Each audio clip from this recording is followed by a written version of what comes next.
Lagi mong tatandaan na hindi lahat kaibigan. Apo, yun na po na. Diba? So, they're just trying to be nice to you kasi unang-una, May kailangan. may kailangan sa'yo. Wala na akong maramdaman. Number 2, Dahil, ano? dahil meron kang pera o madami kang pera. Yes. O nililibre. Yes.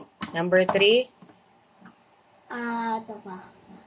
Ito na. Kaya pala naging class president na yun si Liam. number 3, it's because they are trying to be nice to you kasi nga, meron siyang gustong makuha. Kapag nakuha na ang gusto, wala na. Hindi Yes. napansinan. Lagi niyong tatandaan yan. And always remember, you don't have a true friend other than your brother, me. No? No. Okay? You can be nice to everybody. You will be friends to everybody, but you cannot trust everybody. Pero po, what if po mama meron pong probability